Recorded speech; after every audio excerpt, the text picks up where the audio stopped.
Good evening and welcome to NTD News. I'm Stephanie Cox. Here are today's top stories. The topics for the highly anticipated and unconventional first 2020 presidential debate have been announced. With the debate just a week away, we take a look at what to expect. President Trump plans to announce his nominee for the Supreme Court this weekend, and Senate Republicans appear to be ready to confirm the pick ahead of the election. The heads of the Treasury Department and the Federal Reserve gave the latest on the country's economic recovery. Mnuchin says the economy is bouncing back quickly. Speaking at the UN's 75th General Assembly, Trump urged leaders to hold China accountable for the virus and its tyrannical practices that pose a real threat to the rest of the world. The Department of Justice announced nearly 200 people are under arrest for selling opioids and other drugs on the Darknet. The FBI director says they're cracking down on web-based criminal activity. And a Chinese real estate tycoon has been sentenced to 18 years in prison. That's after he called Chinese regime leader Xi Jinping a clown.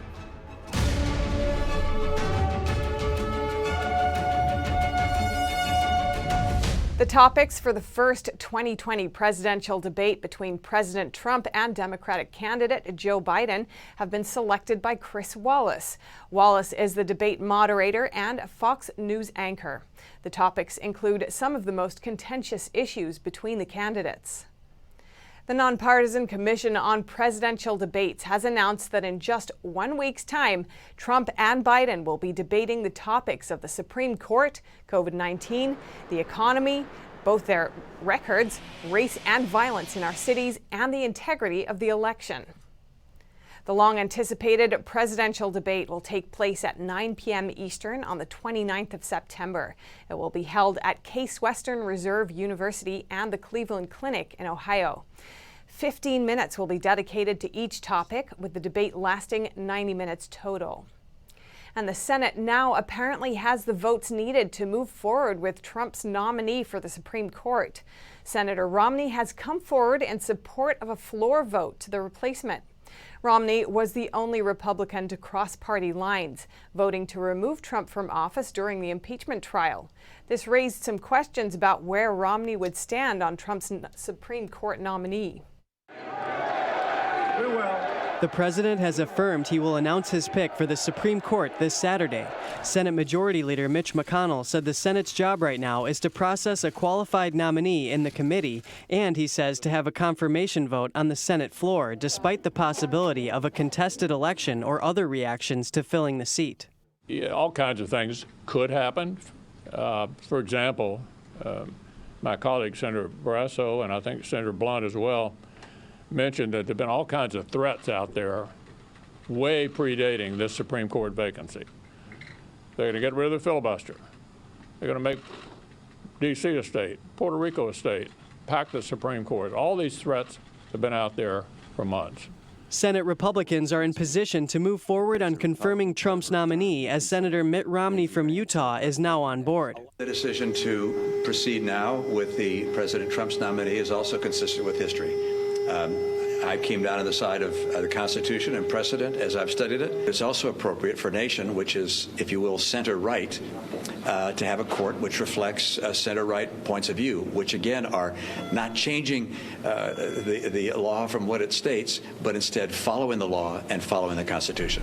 West Virginia Senator Joe Manchin does not support having a confirmation vote before the November election, but he respects Romney's views. He's committed to the conservatism which he believes in, and I respect that, and Mitt made a decision.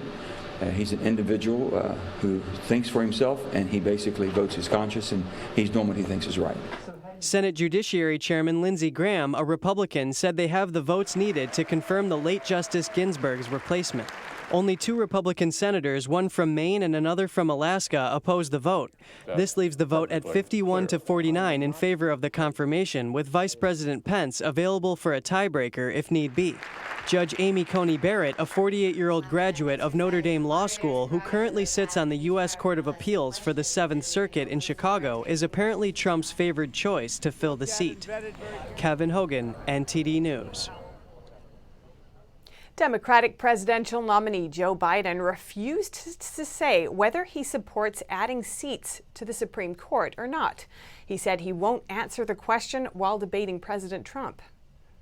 Some Democrats are pushing to pack the Supreme Court if they gain more power in the upcoming election. That would mean passing a law so they can add more judges to the court. On Monday, Biden declined to answer a question about whether he would support that initiative.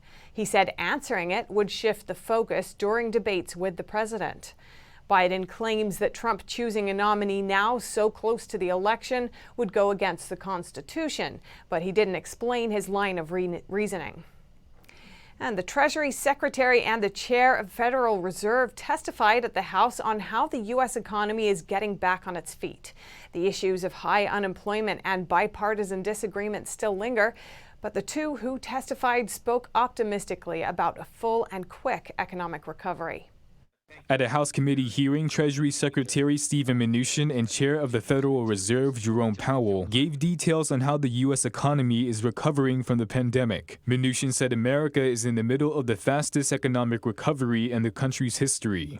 The recovery has been strong because the administration and Congress worked together on a bipartisan basis to deliver the largest economic relief package in American history. According to the Treasury Department, the economy regained over 10 million jobs since April, close to half of all jobs lost due to the pandemic. Household spending recovered about 3/4 of its earlier decline. But Powell said while the news is generally bright, the economy is being held back by the crippled job market. And that's really good progress. We've put fully half of those back to work, but that's a long way to go.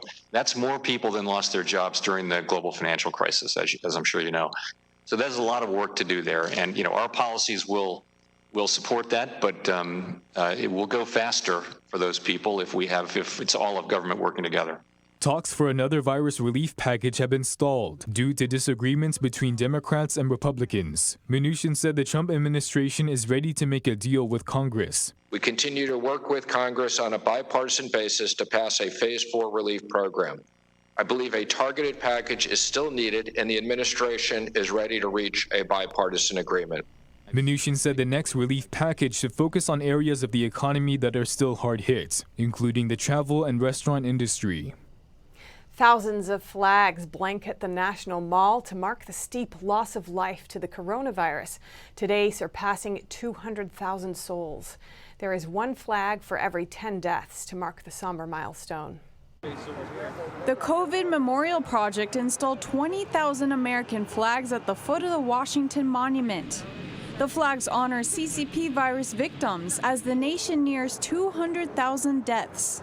I thank you for, in some ways, giving some perspective on the number of lives that have been lost. Pelosi added that she hopes researchers will continue looking for a vaccine. The small flags covered part of the National Mall near the monument early on Tuesday morning. They will remain in place through sunset on Wednesday. Pelosi also mentioned the death of the former Supreme Court Associate Justice who died last week. Again, as we value the life of Ruth Bader Ginsburg, I know she would want us to value the lives of every single person, times many more, represented by these flags. The U.S. is losing about 800 lives each day to the virus each week. That's down from a peak of almost 3,000 daily deaths recorded in April.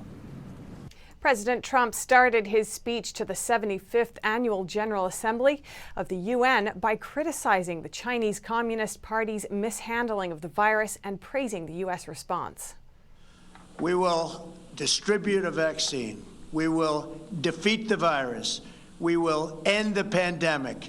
And we will enter a new era of unprecedented prosperity, cooperation, and peace. As we pursue this bright future, we must hold accountable the nation which unleashed this plague onto the world, China.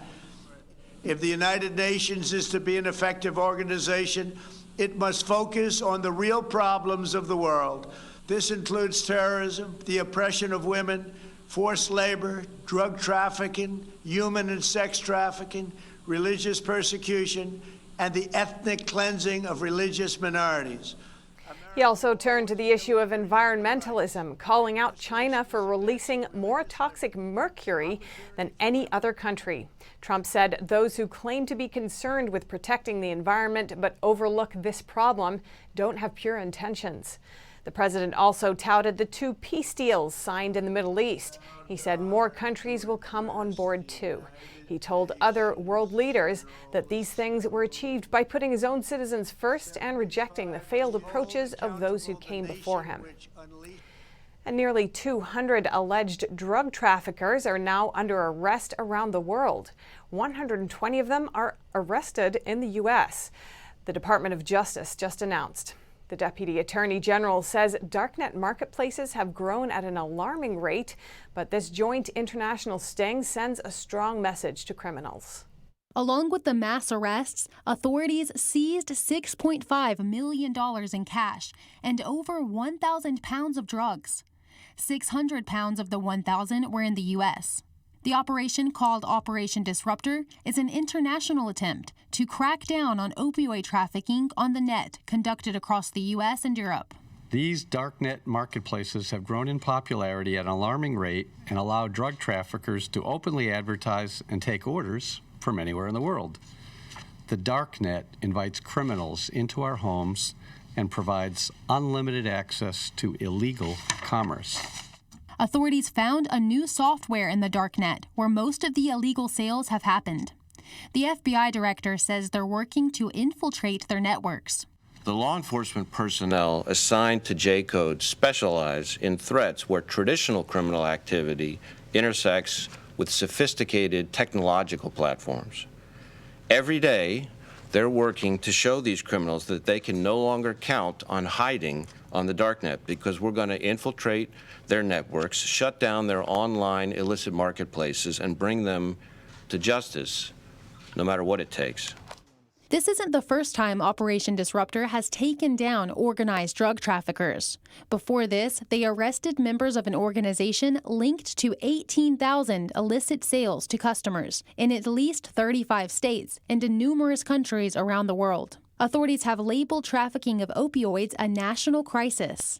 According to the National Institute on Drug Abuse, 128 people in the U.S. die from opioid overdose every single day. That's led to an economic burden. According to the CDC, costs of healthcare, lost productivity, addiction treatment, and criminal justice involvement add up to $78.5 billion in damage in the U.S. alone. Reporting by Melina Weiskup, NTD News. Coming up, a fire in California is racing from the mountains to the desert. It's threatening more than 1,000 homes amid the state's worst fire season on record. Beta weakened to a tropical depression as it parked itself over the Texas coast. It's bringing heavy rains but not much wind. And a reporter sues a state government in Australia after he was arrested while covering a lockdown protest. He's accusing the police of abusing their powers to illegally arrest him. Find out more after the break.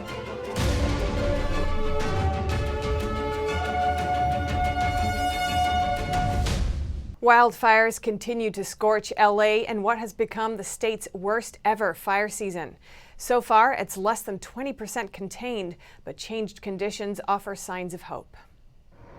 The Bobcat fire has burnt more than 100,000 acres. Eyewitness video shows the fire and fire engines nearby as thick smoke emerges from a field. Another clip shows charred fields. For weeks, extreme heat and gale-force winds produced flammable conditions, but lower temperatures and lighter breezes are helping firefighters gain ground. Bobcat is one of at least 27 major wildfires currently burning in California, where 26 people have died and 6,400 structures have been destroyed. 19,000 firefighters are battling those blazes. And Beta has weakened to a tropical depression and parked itself over the Texas coast. This is raising concerns of extensive flooding in Houston and areas further inland. Beta made landfall late Monday as a tropical storm just north of Port O'Connor, Texas. The storm was moving toward the northeast at 2 miles per hour. It's expected to stall inland over Texas through Wednesday. The National Weather Service said areas south and east of Houston had already seen 10 inches or more of rain by midday Tuesday because of Beta. But I was really surprised to see trails I go down that I almost went down a few times were completely flooded. So that was kind of scary. I'm like, oh, let me turn around. But I mean, I come here like 4 or 5 times a week to train people and do my own workouts. So today was a little scary. I couldn't go places I normally go. Seems more like Imelda from last year. It's serious in some spots. You should avoid those spots, but I don't think it's anything to be too concerned about. The slow-moving storm was expected to bring multiple rounds of rain to Houston. And in Australia, a reporter is suing one of the state governments, claiming police illegally tackled him and arrested him under an intense lockdown climate. NTD's Miguel Moreno has more from the reporter and the immense international support he's gotten in his legal battle against the state. So there's been numerous... Avi Yemeni, an Australian reporter with Rebel News, surpassed his initial $50,000 goal within 6 hours of launching his fundraiser. He says that money's going to fund his legal battle against the Victoria government. Yemeni is accusing the police of unjustly taking him down and arresting him while on the job reporting on a protest. But this guy here is going to be placed under arrest right now. Well, I'm under arrest. I am media. I'm media. I've got my permit in my pocket. My permit is in my pocket. In a statement, the police said Yemeni was arrested for hindering police at a protest against the COVID lockdown on September 5th, and that he was asked to move on multiple times by the commander but didn't listen. But Yemeni says this is false and that he had permission to be there. Now, he targeted me, saying, you're not here for a purposeful reason. I want him under arrest. But I challenged that by saying, I am here for a purposeful reason. And suddenly you see after a few minutes, their reason changed to hindering, in which they claimed that they asked me to move on numerous times. Never happened. The reporter says he thinks he was targeted for his critical reporting of Victoria's strict COVID lockdowns and related heavy policing. The state's premier, Daniel Andrews, is facing intense criticism for enforcing some of the strictest lockdown measures in the world. Over the last 7 days, less than 50 people have tested positive each day in a state of 6.6 million people. Now Andrews wants to pass a law that could let any chosen government official to arrest and detain people they suspect could spread the virus, even if they did nothing wrong.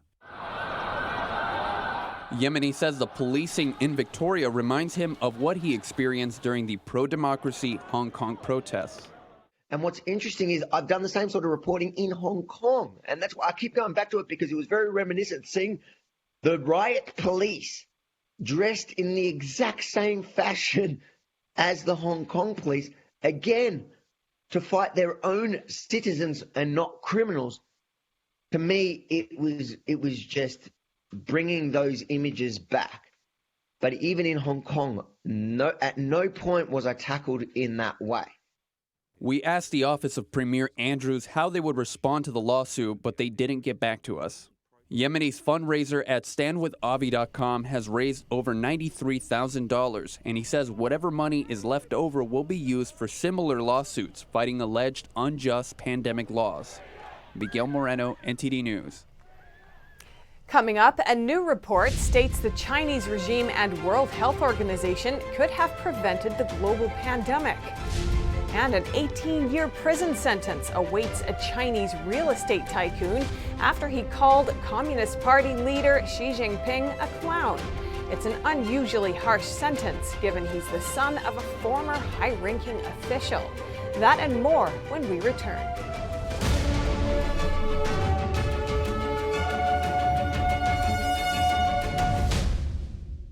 A new report by House Republicans states the global pandemic could have been prevented. That's if the Chinese regime hadn't covered up the initial outbreak and if the World Health Organization hadn't followed suit. NTD's Tiffany Meyer brings us more on that report. A congressional report says the Chinese Communist Party and World Health Organization could have prevented the global pandemic if they had not covered up the early stages of the outbreak. According to the 90-page report, it is beyond doubt that the CCP actively engaged in a cover-up designed to obfuscate data, hide relevant public health information, and suppress doctors and journalists who attempted to warn the world. The report cited a study on medRxiv saying it is highly likely the ongoing pandemic could have been prevented. Adding, research shows the CCP could have reduced the number of cases in China by up to 95%. The report also stated that the WHO failed to investigate questions and warnings from Taiwan and Hong Kong about potential human-to-human transmission, while instead it praised the CCP for their apparent transparency. Now for an update on another disaster, China's virus situation. Throughout August and September, China's northwestern Shaanxi province reported few to no new cases of the CCP or Chinese Communist Party virus each day. But despite the low infection rate, students from many colleges still aren't allowed to leave their dorm rooms. A video showing students collectively screaming from their windows has gone viral online. On Sunday night, students from Xi'an International Studies University shouted from inside their dorm rooms for nearly 30 minutes, protesting the school's closure amid the pandemic. The university reportedly didn't provide students with any additional support, like essential items and facilities. One student told us they've been under lockdown in their dorms since the end of August. They explained that the only supermarket on campus was shut down for selling expired items. So the students' only option is to order delivery. Deliveries are only accepted at the front gate of the campus, causing large crowds at meal times when students gather to pick up their food. Another student told us that the price of food in the school's cafeteria skyrocketed, sometimes costing 2 or 3 times more than normal. But it appears the school isn't taking students' complaints seriously. Following the students' 30-minute outburst, the university stated that it would simplify procedures for students to leave campus, add temporary supermarkets, and improve logistics support. The students' unusual protest isn't the first of its kind. Back in February, residents stuck in Wuhan, the epicenter of the pandemic, were trapped inside their homes for a month. In protest, they also began crying out together at night for help. Now we take a look at a newly published video from China's military, but it seems to have taken a few cues from Hollywood in its production. China's Air Force released a video showing nuclear-capable H-6 bombers carrying out a simulated attack on what appears to be the U.S. Air Force base in Guam. The island would be a key base for the U.S. in responding to any conflict in the Asia-Pacific region, including Taiwan and the South China Sea. The video was released on Saturday on the Chinese military's, known as the People's Liberation Army or PLA, Air Force Weibo account. The move appears to be yet another expression of anger over a U.S. official Keith Croft's recent trip to Taiwan. But the 2-minute video looks more like the action movie trailer than a military display. Chinese netizens pointed out that it appears to include clips from 3 Hollywood movies. One part of the video shows a missile mid-flight. Here it's compared to a scene from the movie Transformers: Revenge of the Fallen. In another section, the PLA video shows an explosion, eerily similar to a clip from the film The Rock. Another section of the video depicts a blast at a military base. It's been compared to a shot from the movie The Hurt Locker. China sentenced a former property tycoon and the son of a high-ranking official to 18 years in prison. That's after he was charged with corruption. But some suspect the real reason behind his punishment is something entirely different. China sentenced a former property tycoon who once called Communist Party leader Xi Jinping a clown to 18 years in prison. Ren Jiqiang was charged with corruption, bribery, misappropriation of public funds, and abuse of power by state-owned company personnel. That's according to a court statement released on Tuesday. Some critics called it an especially harsh sentence amid an ongoing clampdown on dissent. The communist regime has been known to use corruption and bribery charges to punish dissidents. Rumors have been circulating that when Rin's trial began on September 11th, he pled guilty to all charges. But according to Taiwan's central news agency, an insider says Rin refused to plead guilty to most charges. No media outlets were allowed to witness the trial. Only a few of Rin's relatives were granted permission to attend. As a result, Rin's real response is unclear. Rin is 69 years old and a former chairman of a state-owned real estate group. He's been nicknamed Cannon Rin for his outspoken views posted on social media. He was detained in March after referring to Xi as a clown stripped naked who insisted on continuing being emperor. Rin made the comment following a speech Xi made in February about the regime's efforts to combat the virus. One of his articles also criticized the Communist Party. He wrote, "The root cause of the problem is a ruling party that is not supervised by the people and goes unchecked by the law. The system only serves the leader's power and his core interests." Rin was later investigated for a serious disciplinary violation and expelled from the Communist Party. Rin's father was a former Chinese deputy minister of the country's Ministry of Commerce. Being the son of a high-ranking Communist Party official, harsh punishments for people like him are rare. The criminal complaint of an NYPD officer gives insight into another story. NTD Television approached the officer for an interview last year.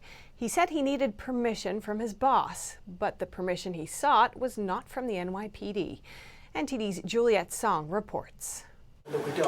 Last November, a reporter from NTD's Chinese language team asked NYPD officer Baimadaji Angwang for a TV interview. The interview was to focus on educating Chinese immigrants on preventing theft and also his experience working as an NYPD officer. NTD America broadcasts in several different languages, including Chinese.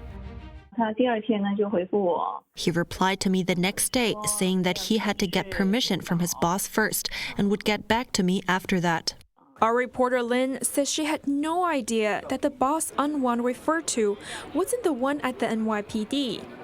According to recorded cell phone conversations detailed in Angwang's criminal complaint, the next day he went to ask for permission from one of his handlers at the Chinese consulate in New York. A handler is someone Angwang received tasks from and reported back to. They are officials working for the Chinese regime. He told the handler, "I don't dare to be too reckless with this matter, you know? With People's Daily, that's no problem." People's Daily is an official newspaper of the Chinese Communist Party. He was concerned about repercussions should he do the interview with the non-state-controlled media.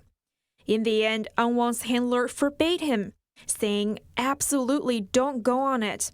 Angwang said he would think of a perfect excuse to turn down the interview. Angwang didn't respond to NTD for over 2 weeks until he met Lin at a press event. He said he would have to get permission from the NYPD's headquarters, which would be rather troublesome. He turned down the interview in a rather subtle way, and I just said it's okay. Lin was shocked to learn that Angwang was charged.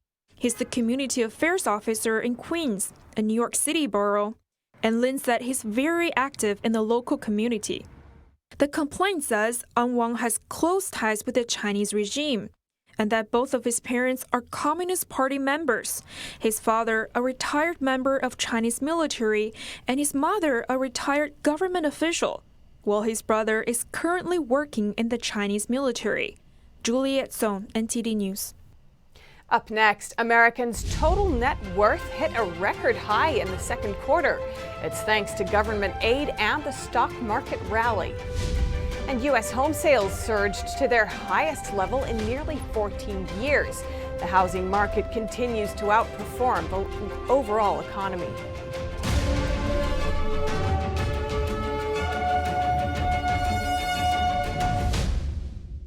After the interventions by the federal government and the Federal Reserve, the total net worth of American households and nonprofits hit a new historic high at the end of the second quarter. Surprising. But notice the word total. It's unclear how this wealth was distributed across all Americans. Emergency government aid tends to most benefit the people at the top who have access to it, money managers, big business, etc. But all Americans pay the cost of it in the long run, since it's debt taken out in their name. In the second quarter, equity portfolios were helped by the surging stock market.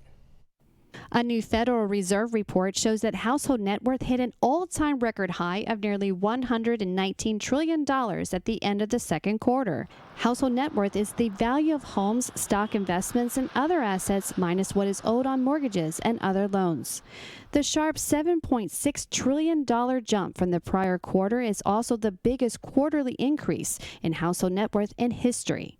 Household net worth at the end of the final quarter of 2019 stood at an over $118 trillion. The outbreak of the CCP virus then dealt the economy a colossal blow, wiping out around $7.23 trillion in the wealth of households and nonprofits, the biggest such quarterly drop on record. The wipeout included an $8.29 trillion drop in stock values. Then, thanks in part to federal aid, including an unemployment benefit boost, forgivable small business loans, and Fed stimulus, household wealth staged a sharp rebound.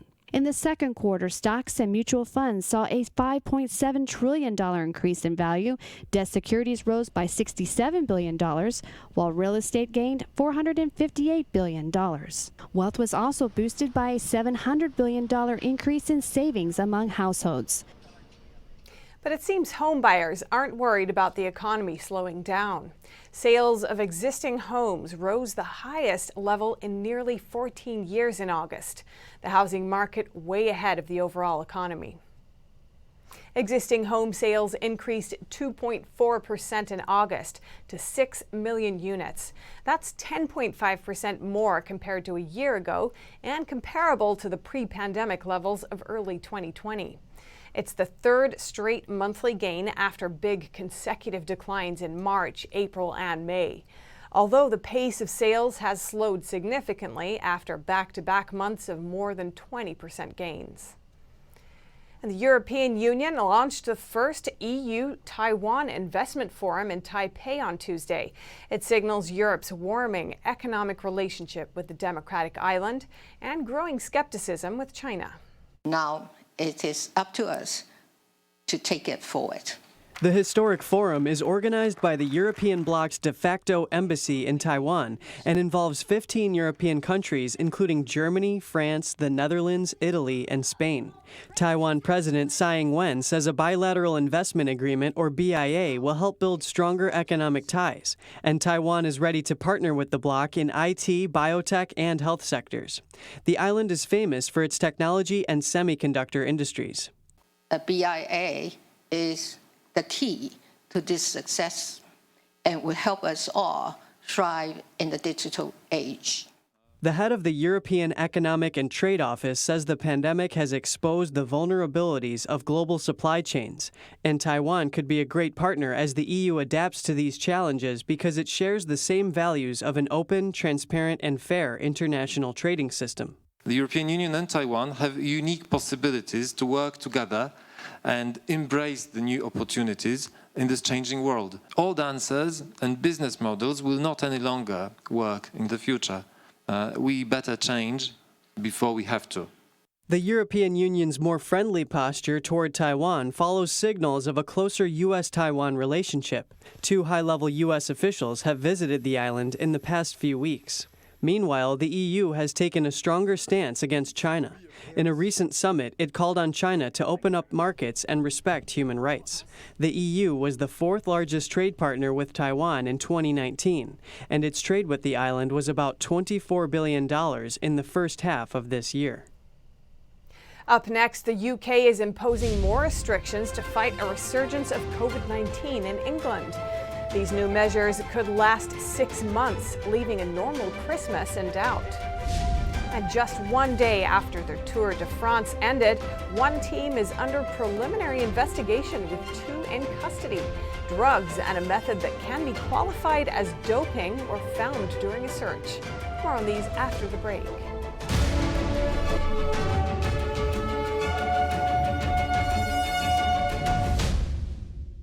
Over to Europe. The UK is predicted to have 50,000 new cases every day in a month's time. The government is imposing more restrictions that could last 6 months. NTD UK's Neil Woodrow will bring us more news from Europe. Thanks. Welcome to our UK newsroom, bringing UK and European news. UK Prime Minister Boris Johnson announces a new set of COVID-19 restrictions for England. Johnson says the UK has reached a perilous turning point, but argues the new measures are not a return to full lockdown. We're not issuing a general instruction to stay at home. We will ensure that schools, colleges and universities stay open, because nothing is more important than the education, health and well-being of our young people. Office workers are asked to work from home if possible, and hospitality venues must close at 10 p.m. All pubs, bars and restaurants will be restricted to table service only, except for takeaways. Businesses will be fined and could be closed if they breach the rules. Face coverings are required in more settings, and people not wearing a mask or breaking socialising rules will be fined $250 for the first offence. We will provide the police and local authorities with the extra funding they need, a greater police presence on our streets, and the option to draw on military support where required to free up the police. Johnson emphasises new measures will only work if people comply, and they could last 6 months. We reserve the right to deploy greater firepower with significantly greater restrictions. The UK already has a death toll of nearly 42,000, the biggest in Europe. Johnson warns of further measures if the disease is not suppressed. And in a first of its kind in France, firefighters in Marseille are helping fight COVID-19 in schools. Firefighters in France's second largest city are testing school toys and furniture for traces of COVID-19. They're making sure cleaning was done properly after cases were detected at the school. Very quickly, in less than an hour, we are able to know if there are viruses on the surfaces. Once a school reports a case of COVID-19, cleaners go in, followed by the firefighters. If the virus is detected, the school is cleaned again. Firefighters have been carrying out the testing procedure up to 18 times a day. Our job is to verify that it was well done by the cleaning ladies. This testing procedure makes sure other children in the same school are not infected, and also helps build confidence for teachers and parents. Once we go to a school, we will not come back. That's the point. Marseille is the epicentre of a resurgence in COVID-19 cases in France. Intensive care wards in the city's public hospitals are full. And the UK Central Bank is warning that disputes over claims linked to the pandemic will lead to parts of the UK economy becoming uninsured, hampering a recovery. Businesses turn to insurers to cover losses after being forced to close during the lockdown. But insurers said their policies don't cover the unprecedented restrictions. But last week, the UK High Court ruled the disease clauses in some business interruption policies should have meant they were covered. The Bank of England says now businesses could be less willing to insure themselves in the future. And just one day after the Tour de France ended, French authorities have opened a preliminary investigation into the Arkea Samsic team for potential doping. According to a prosecutor, 2 people who are part of the close entourage of the main rider have been taken into custody. The prosecutor says the discovery of many health products, including drugs, and especially a method that can be qualified as doping, was found after a search of the team's hotel. The team's lead cyclist is Colombian Nairo Quintana, a 2-time runner-up. He finished 17th overall on this year's Tour. Quintana was allowed to continue working with his own doctor when he signed a 3-year deal with Arkea Samsic this year. And the European Commission hopes to cut aviation costs by making flight paths more direct. European Commissioner for Transport Adina Vălean says an efficient air traffic management system with more direct routes would reduce emissions and cut costs. Planes must sometimes zigzag through congested airspace or are forced to fly at a lower altitude, creating unnecessary CO2 emissions and causing delays. The Commission says in 2019 such routes and delays cost the bloc over $7 billion. 2019 was an overcrowded year, while 2020 brought the collapse of air travel. We need an airspace that can handle both extremes in the most efficient way. The proposals come after Europe's airlines hit by the pandemic called for greater flexibility in air traffic management to make it easier to adjust capacity to demand. That's all from us for now. Back over to New York. Thanks, Neil. And still to come, find the best spots to see fall's changing foliage. Plan your socially distanced outings to catch nature's vibrant displays with maps and trackers. And Europe's oldest public library still stands in Paris. It holds hundreds of thousands of books, including some of the first ever printed. That and more after the break.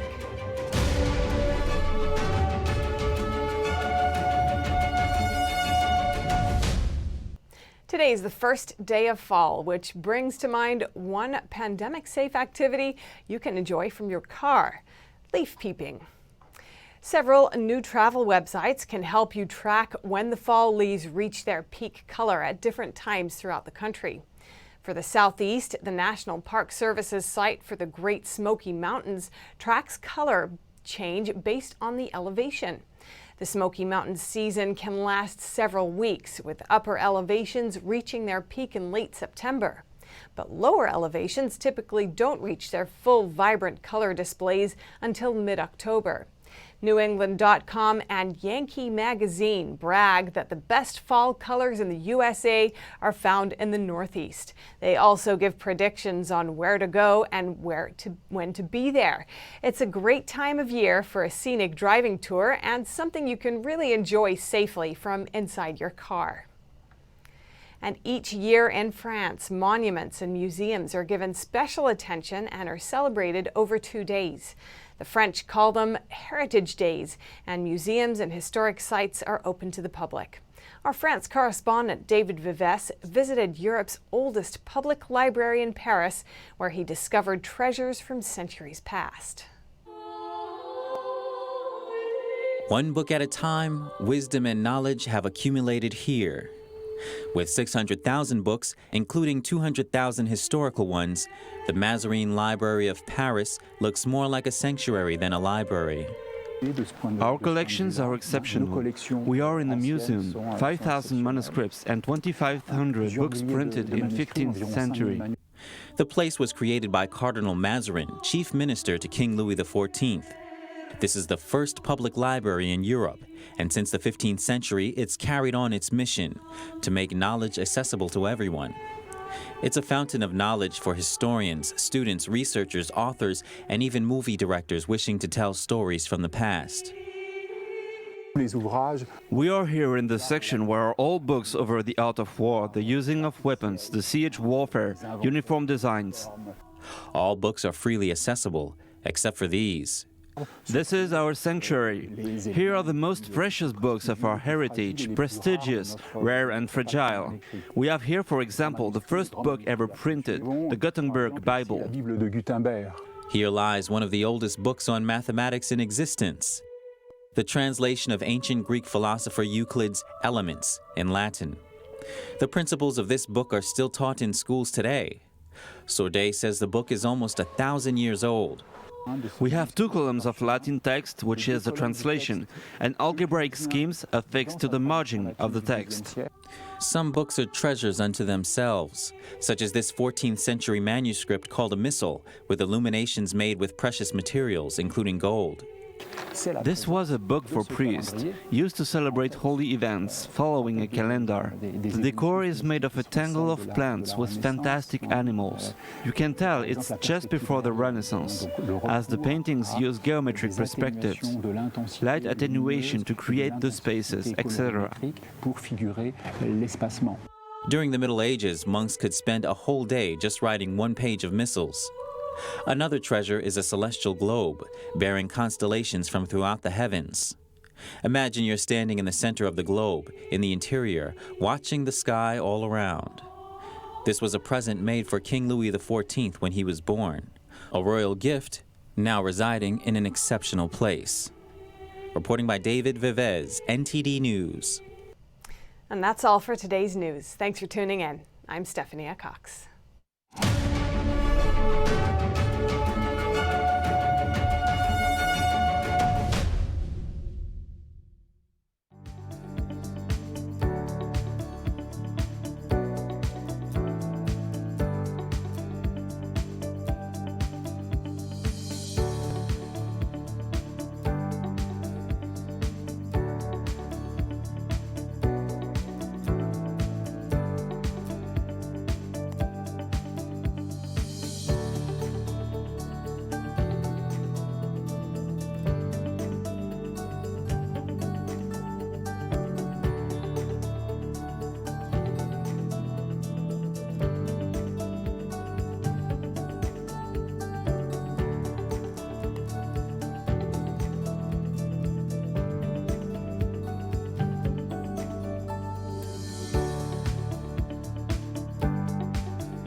Flooding and landslides continue to hit China, while areas hit by flooding months ago are still suffering.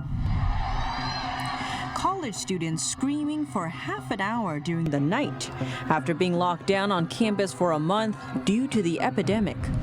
A real estate tycoon and party princeling was sentenced to 18 years in prison for calling party leader Xi Jinping a clown. A newly published video from China's military seems to have taken a few cues from Hollywood in its production. And a New York police officer originally from Tibet was arrested on charges of spying for China. He's accused of feeding intelligence on the Tibetan community in New York to the Chinese consulate. Tune in at 9:30 p.m. Eastern Time and tomorrow at 5:30 p.m. Eastern Time to watch the full China in Focus.